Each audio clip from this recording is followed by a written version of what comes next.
Hello everyone. तो आज हम फिर से हाजिर हैं अपने क्लास 11th इलेक्टिव के स्टूडेंट्स के लिए वीडियो लेकर। आप सभी को मैं आपके हिंदी विषय से संबंधित जो भी परेशानियां होती हैं उन सभी को हल करने के लिए मौजूद हो जाती हूँ। तो आप सभी के पास अभी सबसे बड़ी परेशानी है आपके आने वाले एग्जाम्स में हम क्वेश्चन किस तरीके से करें। तो इसी में थोड़ी हेल्प करने के लिए आपको आ जाती हूँ, क्योंकि सारी कोशिश तो आपको करनी है, लेकिन हाँ, चीजों को समझाने और बताने की कोशिश मैं जरूर करती हूँ। तो आज हम कर रहे हैं क्लास 11th हिंदी इलेक्टिव की हमारी बुक है अंतराभाग 1। इसके काव्य खंड का अध्याय है जाग तुझको दूर जाना। महादेवी वर्मा द्वारा लिखित ये कविता हमने डिटेल में पढ़ी हुई है। जिस किसी ने नहीं पढ़ी है उसका आपका जो पूरे प्लेलिस्ट की जो लिंक है, यानी कि सभी चैप्टर के एक्सप्लेनेशन की जो लिंक है वो आपको नीचे डिस्क्रिप्शन में मिल जाएगी। उसके थ्रू आप चैप्टर्स को पढ़ सकते हो। कोई भी चैप्टर अगर आपने नहीं पढ़ा है, समझा है, तो आप उस प्लेलिस्ट के थ्रू पढ़ सकते हैं। ठीक है, अब हम बात करें अगर इस कविता की, तो इस कविता के माध्यम से कवित्री ने हमें बहुत हद तक प्रोत्साहित किया है कि हमारा जो जीवन है वो आगे बढ़ने के लिए, खास तौर से ये स्वतंत्रता सेनानियों या संघर्ष करने वाले लोगों को प्रोत्साहित करने के लिए, जिनका काम बहुत संघर्ष वाला होता है, उनको प्रोत्साहित करने के लिए, या जो लोग अपने लक्ष्य प्राप्ति के समय थोड़ा सा निराश हो जाते हैं, डिप्रेस हो जाते हैं, उनको मोटिवेट करने के लिए ये कविता अपने आप में बहुत अच्छी है। तो कविता हमने पढ़ी हुई है, तो आज हम करेंगे इसे पर आधारित क्या करने वाले हैं हम, बहुविकल्पीय प्रश्न। अब आपके पास दो तरीके से बहुविकल्पीय प्रश्न आ सकते हैं। पहला तो है आपके काव्यांश आधारित और दूसरा संपूर्ण पाठ आधारित। तो यहाँ पर हमने 4 काव्यांश लिए जिनके अंतर्गत हमने लगभग पूरी कविता को कवर करने की कोशिश करी। लेकिन हम हर काव्यांश के साथ 5 ही प्रश्न दे सकते हैं, मगर बनते तो बहुत सारे हैं। इसलिए हमने क्या किया कि हमने कुछ एक्स्ट्रा क्वेश्चंस भी आपको करा दिए, ताकि आप आसानी से इन पूरे चैप्टर के क्वेश्चन आंसर्स को कर सको। ठीक है, तो आज हम करने के लिए जा रहे हैं इस चैप्टर के 4 काव्यांशों को, उन पर आधारित 5-5 बहुविकल्पीय प्रश्न देखेंगे और फिर उसके बाद संपूर्ण पाठ आधारित कुछ प्रश्नों को करेंगे। और ध्यान रखिए, अगर आपने कविता नहीं समझी है तो उसका डिटेल एक्सप्लेनेशन जरूर पढ़ लीजिएगा, तभी आपको ये सारी चीजें समझ में आएंगी। ठीक है, तो चलिए बढ़ते हैं हम अपने पहले काव्यांश की तरफ। काव्यांश क्या है? बांध लेंगे क्या तुझे ये मोम के बंधन सजीले, पंथ की बाधा बनेंगे तितलियों के पर रंगीले, विश्व का क्रंदन भुला देगी मधुब की मधुर गुनगुन, क्या डुबो देंगे तुझे ये फूल के दल ओस गीले, तू ना अपनी छां को अपने लिए कारा बना, जाग तुझको दूर जाना। अब क्या होता है कि जब हम कैसे, जैसे सैनिक हैं, वो अब बॉर्डर पे जा रहे हैं लड़ने के लिए, या कोई व्यक्ति संघर्ष करने के लिए जा रहा है, तो अक्सर क्या होता है, उसके जो रिश्ते होते हैं वो उसे बांध लेते हैं। तो यहाँ पर मोम के बंधन यानी कि उसके वो रिश्ते, जैसे मोम पिघलती है वैसे ये रिश्ते भी समय के साथ फीके पड़ने लगते हैं, तो इसीलिए इनको मोम का बंधन बोला गया। तो ये रिश्ते कहीं क्या तुम्हें तुम्हारी राह पर बढ़ने से रोक लेंगे? तितलियों के पर अर्थात तुम्हारी प्रेमिका या पत्नी, वो सुखद अनुभव जो तुम्हें कराती हैं, क्या वो तुम्हें तुम्हारे रास्ते से जाने को रोक लेंगी? क्या मधुब की गुनगुन यानी कि जो तुम्हारे साथी संगी हैं, जो जिनके साथ तुमने अच्छा पल बिताया है, क्या तुम्हें वो तुम्हारे संघर्ष के रास्ते पर जाने से रोक लेंगे? क्या डुबो देंगे तुझे या फूल के दल ओस गीले, यानी कि तुम्हारे आसपास ये जो मोह माया, जो मटेरियलिस्टिक चीजें हैं, क्या तुम्हें ये बांध लेंगी, तुम्हारे इरादों को कमजोर कर देंगी? तुम अपनी इन कमजोरियों को अपने राह की बाधा नहीं बनाओ, जागो, तुमको अभी रास्ते में अभी बहुत आगे जाना है, बहुत संघर्ष करना है। इन सब झूठे मोह पास में बंधकर अपने लक्ष्य से दिग्भ्रमित मत हो। अब इस पर जो है आपके पास 5 प्रश्न। पहला है, कवित्री ने मोम के बंधन किन्हें कहा है? इनको कहा है हमारे जो रिश्ते नाते होते हैं, इन सभी को कहा है। तो सही क्या है? रिश्ते नातों को। नेक्स्ट आते हैं, पंथ की बाधा बनेंगे तितलियों के पर रंगीले। पंक्ति से कवित्री का आश्रय क्या है? पहला है, क्या सुंदर युवतियों को देखकर तुम अपने लक्ष्य से भटक जाओगे? अब इसमें क्या मतलब है? तुम्हारी प्रेमिका है या तुम्हारी पत्नी है जो सुंदर है, तुम्हारे को प्रेम करती हैं, तो क्या तुम उनको देखकर अपने रास्ते को छोड़ दोगे उनको पाने की चाह में, है ना? तो यहाँ पर ये पहला ऑप्शन सही है आपका।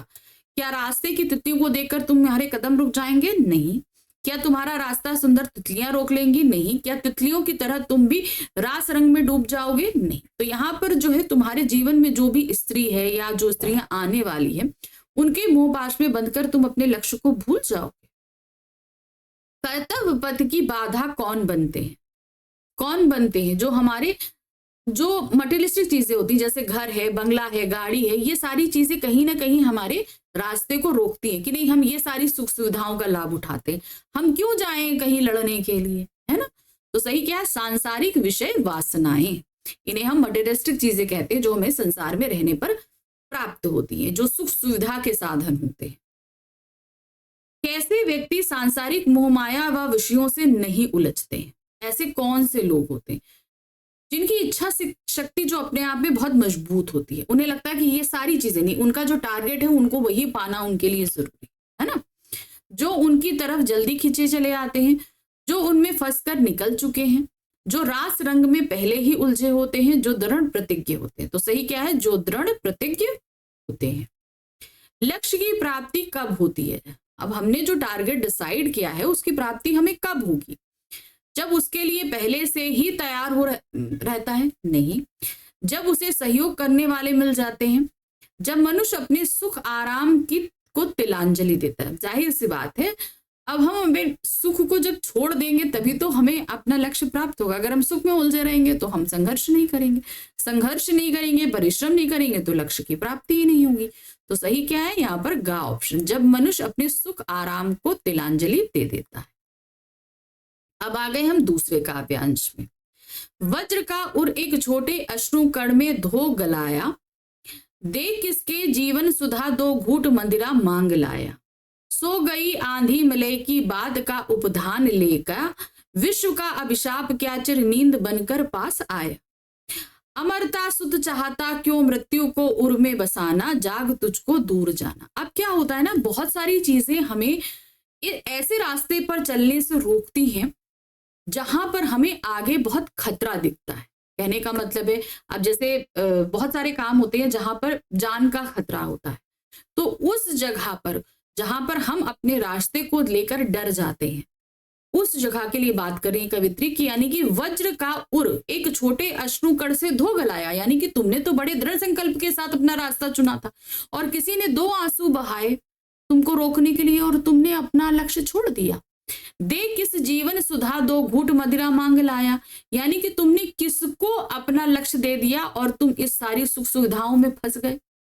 सो गई आंधी मिले की बात का उपधान ले क्या, यानी कि तुम्हारे अंदर जो इतनी आंधियां उठ रही थी, जो इतना तूफान उठ रहा था, गुबार उठ रहा था, संघर्ष करने का जो जोश था, वो कैसे शांत हो गया। विश्व का अभिशाप क्या चिर नींद बनकर पास आया, यानी कि तुम चारों तरफ लोगों को तड़पते देख रहे हो, शोषित होते देख रहे हो, संघर्ष के लिए विचलित, यानी कि स्वतंत्रता के समय लिखी गई कविता है ना, तो आसपास लोग इतना ज्यादा प्रताड़ित किए जा रहे हैं, अत्याचार उनके ऊपर हो रहा है, और तुम जो है, तुम्हें लग रहा है कि नहीं तुम्हारी सुख सुविधाएं तुमको प्यारी है, तुम उन सबके इतने शोषणों अत्याचारों को देखकर तुम कैसे आराम से सो सकते हो।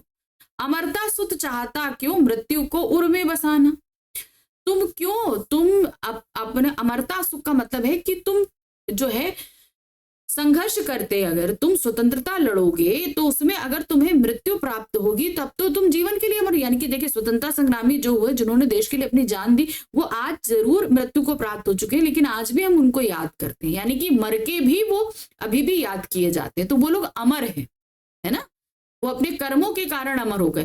तो तुम अपने कर्मों के सामने अमर हो गए, तो तुम मृत्यु को के डर को अपने दिल में क्यों बसाना चाह रहे हो। तुम ये सारी चीजें छोड़ दो, तुमको अभी बहुत संघर्ष करना है, बहुत दूर आगे जाना है।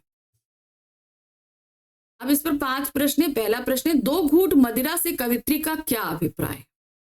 यहाँ पर 2 घूंट मदिरा का तात्पर्य होता है एक पल का सुख, ठीक है ना, तुम एक पल के सुख के लिए तुमने इतना बड़ा संघर्ष भुला दिया है ना, तो यहाँ पर क्या है, क्षणिक सुख के साधन जो हमें सिर्फ कुछ पल के लिए सुख देंगे। कवित्री ने वीरों का हृदय किसके समान बताया है, उन्होंने क्या बताया, वज्र सा कठोर उड़, यानी कि क्या हुआ, हृदय कैसा है, वज्र के समान कठोर, तो सही क्या है, वज्र के समान कठोर। कवित्री वीरों को क्या कहकर सचेत कर रही है, अब उन्होंने तो कई बात कही है, चलिए देखते हैं।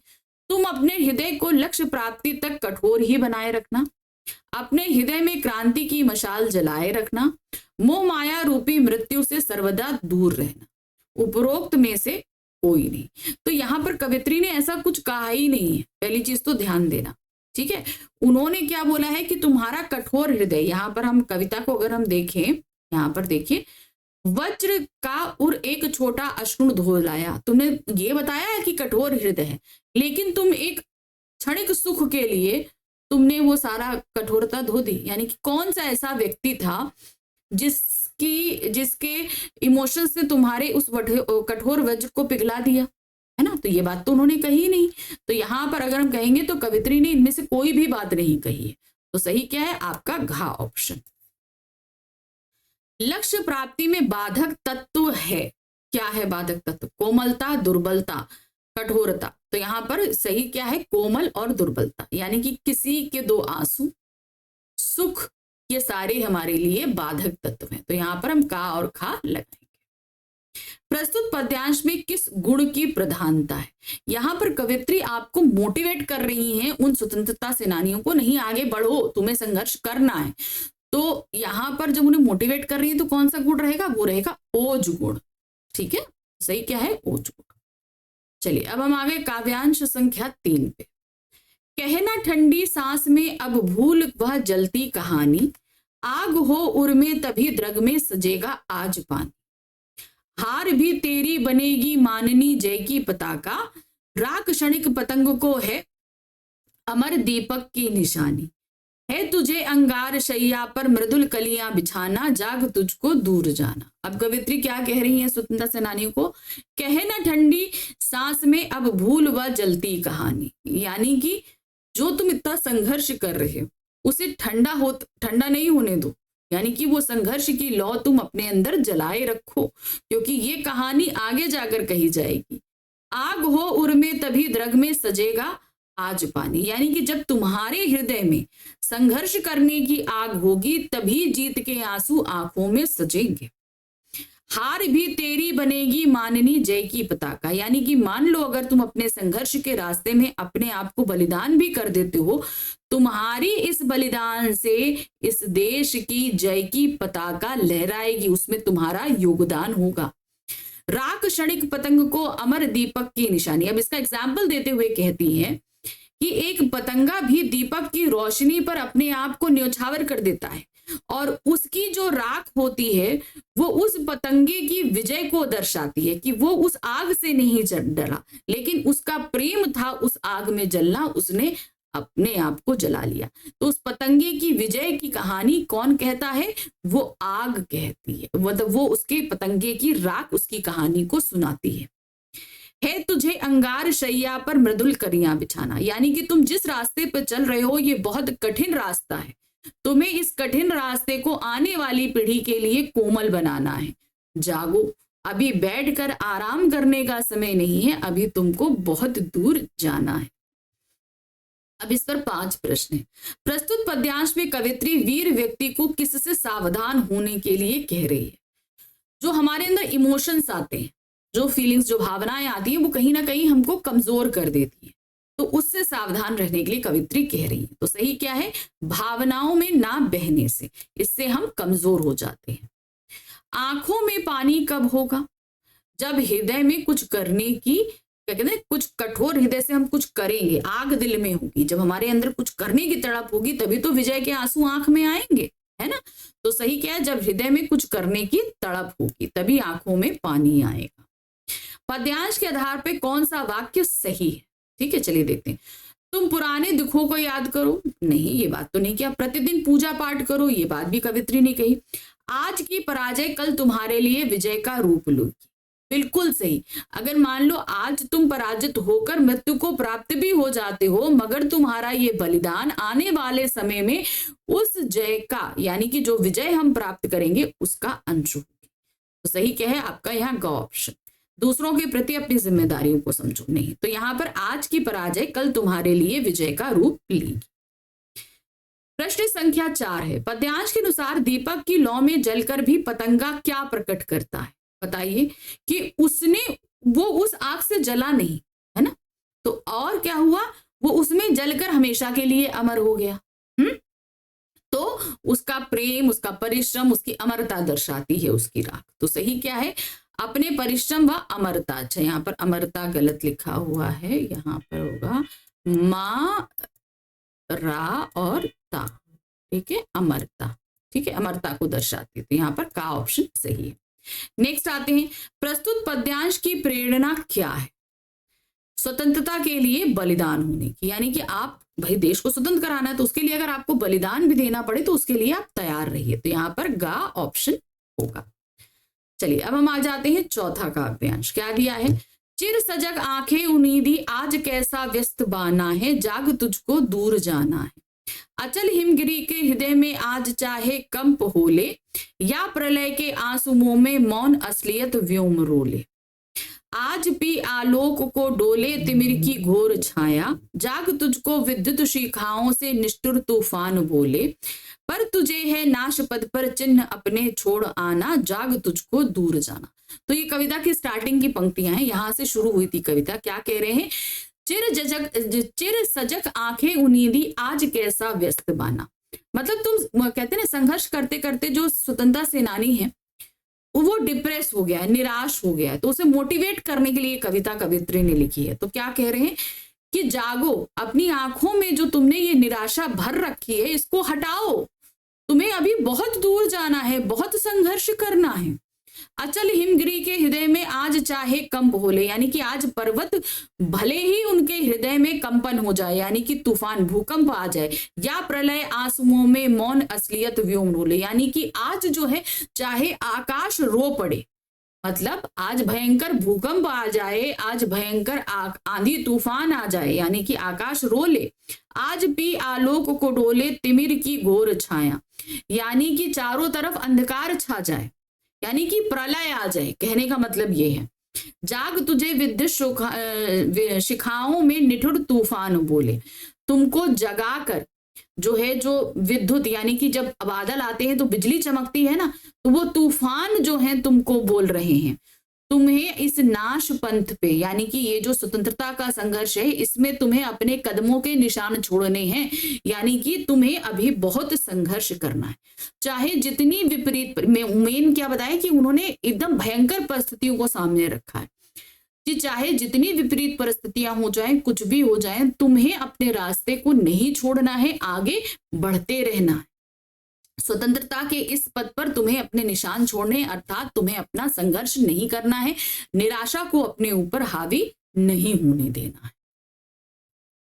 अब इस पर 5 प्रश्न। पहला, सदैव सजग रहने वाली आंखें आज कैसी हो गई? कैसी हो गई है? नींद से भरी। क्योंकि नींद से भरी क्यों बताई जा रही? क्योंकि उनमें निराशा आ गई है ना। नींदी का मतलब क्या होता है? नींद आ गई है, तो नींद से भरी हुई है। जाग तुझको दूर जाना से कवित्री का क्या अभिप्राय? अब ये पंक्तियां जो हैं वो कविता में कई बार इस्तेमाल करी गई, इवन हमारी कविता का शीर्षक भी यही है। तो इसके माध्यम से कवि कहना क्या चाह रहे हैं, ठीक है? क्या कह रहे हैं? अभी तेरा लक्ष्य बहुत दूर है, यानी कि अभी तुम्हारे बैठने का समय नहीं है, अभी तुमको बहुत दूर जाना है, यानी लक्ष्य प्राप्ति के लिए अभी तुम्हें संघर्ष करना है। तो अभी तेरा लक्ष्य बहुत दूर है। निम्नलिखित कथनों पर विचार कीजिए। अब 3 कथन दिए गए हैं, तो चलिए देख लेते हैं। मनुष्य को विपत्तियों से ना घबराते हुए अपने लक्ष्य पर अडिग रहना चाहिए, बिल्कुल सही है। मनुष्य को समय पर ध्यान देना चाहिए। सबकी आंखें आज सपनों से भरी हुई हैं, नहीं। तो यहाँ पर पहला और दूसरा ऑप्शन सही है, ये दोनों वक्तव्य बोले गए हैं। तो पहला दूसरा सही है, तो यहाँ लगाएंगे खा ऑप्शन। नाश पथ पर चिन्ह छोड़ने से क्या तात्पर्य है? यानी कि जो ये समय है इस पर तुम्हें अपने कर्म के निशानों को छोड़ना है। देखिए क्या है, प्रत्येक विपत्ति का निडरता से सामना करना चाहिए, हमें प्रत्येक रास्ते पर अपने पैरों के चिन्ह छोड़ने चाहिए, विनाश के पथ पर सावधानी से कदम रखने चाहिए, उपरोक्त में से कोई नहीं। तो यहाँ पर नाश पथ पर चिन्ह छोड़ने से तात्पर्य है कि जो आज ये विपत्ति का समय है ना, इस समय तुम्हें निडरता से काम करना है, डरना नहीं है, ठीक है? तुम डर जाओगे तो तुम इस पथ पर आगे चलोगे नहीं, संघर्ष नहीं करोगे, तो इस संघर्ष में तुम्हारा नाम कहाँ आएगा, तुम्हारे पद के निशान कहाँ आएंगे? तो यही चीज कहा है कि प्रत्येक विपत्ति को निडरता से सामना करना चाहिए। प्रस्तुत पद्यांश में कौन सा रस निहित है? यहाँ पर मोटिवेट कर रही है कवित्री, तो जाहिर सी बात है कौन सा हुआ, ये वीर रस हुआ। चलिए अब हम देख लेते हैं संपूर्ण पाठ आधारित कुछ प्रश्नों को। जाग तुझको दूर जाना संकलित है, ये कवित्री की किस कविता संग्रह से लिया गया है, ये सांध्य गीत से लिया गया है। मोम के बंधन सजीले का आश्रय क्या है, इसका मतलब है जो हमारे सांसारिक आकर्षण यानी कि हमारे जो रिश्ते नाते होते हैं उनसे, तो यहां पर हम देंगे सांसारिक आकर्षण। जाग तुझको दूर जाना संबोधित करता है, किसे संबोधित कर रहा है, स्वाधीनता सेनानियों को, जीवन संघर्ष के पद पर अग्रसर पथिक को, आराध्य के प्राप्ति के लिए ये व्यग्र भक्त को। तो यहाँ पर ये तीनों को, वैसे तो जो बेसिकली जो बोला गया है वो स्वाधीनता सेनानियों को मोटिवेट करने के लिए लिखा गया है, लेकिन इनडायरेक्टली इन दोनों को भी मोटिवेट कर रहा है, तो हम यहाँ क्या लिखेंगे, उपरोक्त सभी। जाग तुझको दूर जाना कविता किस आंदोलन से प्रेरित है, जाहिर सी बात है ये स्वाधीनता आंदोलन से प्रेरित है। तुझे अंगार शैया पर मृदुल कलियां बिछाना, कौन सा अलंकार हो रहा है यहाँ पर, अब देखिए यहाँ पर अलंकार है अंगार सैया, अंगार मतलब आग जल रही है, अब उस पे मृदुल कलियां बिछानी है। अब ये विरोध हुआ कि नहीं, अगर हम अंगार पे कलियां बिछाएंगे तो कलियां तो जल जाएंगी ना, तो ये क्या हुआ, ये विरोधाभास अलंकार है। कौन सा अलंकार है, विरोधाभास अलंकार। महादेवी वर्मा किसका त्याग करके अपने कर्तव्य पद पर अग्रसर होने की प्रेरणा दे रही है, बताइए। तो वो बोल रही है आलस को छोड़ दो तब आगे बढ़ोगे, आलस होगा तो कभी नहीं अग्रसर हो जाओगे, तो सही क्या है, आलस को छोड़कर आगे बढ़ने की प्रेरणा दे रही है। जाग तुझको दूर जाना कविता में क्या प्रेरणा दी गई है, क्या दिया गया है, आपके जीवन, आप जो भी पद सुनते हो, चाहे स्वतंत्रता संग्राम हो कोई भी हो, आपके जीवन में संघर्ष आएगा, उस संघर्ष से लड़ते हुए आपको मतलब कठिनाइयों से, मुसीबतों से लड़ते हुए हमें आगे बढ़ना है। कठिनाइयों से जूझने की, कठिनाइयों को जन्म देने की, कठिनाइयों से भागने की, कठिनाइयों की उपेक्षा करने की, तो सही क्या है, कठिनाइयों से जूझने यानी कि लड़ने की प्रेरणा देता है। जाग तुझको दूर जाना कविता में क्या संदेश निहित है, हमारा जो पथ है, हमने जो चुना है उसमें निरंतर हमें कार्यरत रहना, हमें बैठना नहीं, निरंतर कर्तव्य पद पर अग्रसर होने का, सांसारिक आकर्षणों में उलझते जाने का, निरंतर कल्पना जगत में विचरने का, तितलियों के सुंदर परों को स्पर्श करने का। तो किस चीज का संदेश निहित है, वो है निरंतर कर्तव्य पथ पर अग्रसर होने का, जो हमारा पथ है इस पर हम लगातार आगे बढ़ते रहे। कवित्री ने आगे बढ़ने में किन किन रुकावटों का जिक्र किया है, कौन कौन सी रुकावटें हैं, चलिए देखते हैं। हिमालय का कंपन होगा, आकाश का प्रलय होगा, घोर अंधकार होगा, उपरोक्त सभी। तो मतलब कुछ भी हो जाए, ये सारे क्या है, आपको कहीं ना कहीं रुकावटें हैं, मगर तुम्हें रुकना नहीं है, तो सही क्या है, उपरोक्त सभी। अचल हिमगिरी से कवित्री का आश्रय क्या है, अचल हिमगिरी यानी कि यहाँ पर जो दिया गया है, अचल मतलब होता है जो चलता ना हो, हिमगिरी मतलब पर्वत, ठीक है। अब इससे आश्रय बोला गया, चलिए देखते हैं क्या। बड़े धैर्यशाली व्यक्तियों से, निराश व्यक्तियों से, क्रांतिकारी व्यक्तियों से, शांति प्रिय व्यक्तियों से। तो यहाँ पर जो पर्वत होता है वो धैर्य लिए होता है, तो सही क्या है, बड़े धैर्यशाली व्यक्तियों से तात्पर्य, ठीक है। तो ये था हमारा आज का ये पाठ, जहां पर हमको कवित्री ने अपने संघर्ष पथ पर लड़ते हुए आगे बढ़ने की प्रेरणा दी। कुछ भी हो जाए बस हमें आगे बढ़ते रहना, ठीक है ना। तो ये इस कविता से कुछ क्वेश्चंस निकले थे जो मैंने आपको बताए। कविता अच्छे से समझ लीजिए तो क्वेश्चन आसानी से हो जाते, ठीक है। चलिए अब हम बढ़ेंगे अपने नेक्स्ट कविता की तरफ, ठीक है। तो बस थोड़ा सा इंतजार, हम जल्दी लेकर आएंगे वो वीडियो भी, जहां पर हम इसी अगले चैप्टर के हम MCQs करेंगे। लेकिन तब तक फटाफट एक कमेंट बॉक्स में कमेंट ड्रॉप करिए कि आपको ये वीडियो कैसा लगा, साथ ही कोई क्वेरी है तो आप वो भी डाल सकते हो, और आपको फटाफट चैनल को लाइक करना है, सब्सक्राइब करना है, शेयर करना है। इसका फायदा खुद तो उठाइए और अपने फ्रेंड्स को भी इसके बारे में बताइए। मिलते हैं अगली बार। Thank you for watching, bye bye.